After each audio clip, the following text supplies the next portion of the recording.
Hello guys, আমরা এসেছি ঘুরতে। এই যে পেছনে দুই পতি পত্নী আছে, জায়গাটা ভীষণ সুন্দর, তোমাদেরকে দেখাচ্ছি। আর এখানে আমরা ঘুরতে না, আমরা ফটোশ্যুট করতে এসেছি, ভিডিও শ্যুট করতে এসেছি। জায়গাটার নাম হচ্ছে রথতলার ডিবিসি।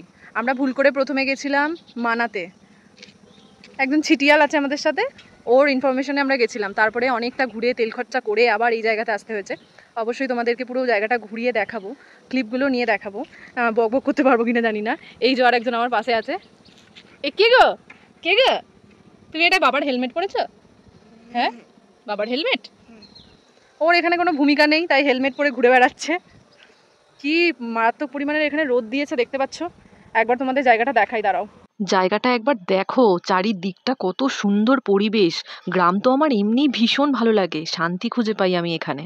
তোমাদের কেমন লাগে এরকম পরিবেশ? আর অবশ্যই জানাও যে এই জায়গাটা তোমাদের কেমন লেগেছে। আমার তো ভীষণ ভালো লেগেছে। আমরা এখানে এসেছিলাম কিছু ভিডিও করার জন্য আর ফটোশ্যুটের জন্য, কিন্তু এখান থেকে যাওয়ার পর আমাদের শরীরটা আর দেয়নি, তাই আমরা আর নেক্সট কোথাও যাইনি। তবে ইচ্ছে ছিল আরও একটা জায়গায় যাওয়ার। যা যা ফটোশ্যুট করেছি, ভিডিও শ্যুট করেছি, সবই তোমাদের সাথে আস্তে আস্তে আমি সব শেয়ার করব, তোমরা দেখো। এই জলপুরির আমরা এখন শ্যুট করছি, দেখতেই পাচ্ছ।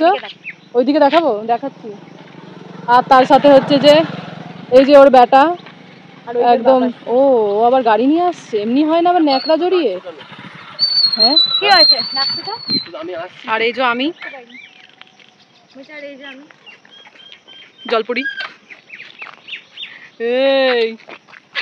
এই গাইস, আমি এখানে। কেমন লাগছে আমাকে? এই যে গাইস, আমি এখানে। ওরা এখন হচ্ছে যে স্বামী স্ত্রী সোলোমো করবে, সেটা হচ্ছে আমি ভিডিওগ্রাফার, ভিডিও করে দেবো।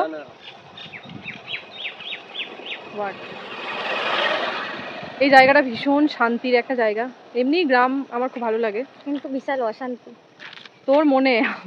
আমার আলাদাই জীবন। এই কি করছে? এই আরিয়ান, তুমি কি করতে এসেছো বাবা? তোমার কেমন লাগছে আমাদের শুটিং? বেকা শুটিং আবার বেকা হয়? হ্যাঁ রে, বেকা। দুজনে বেকা থেকেছ, হেলদি। অপমান মানে কি বলবো, কেউ অপমান করতে ছাড়ে না, বলছে বেকা।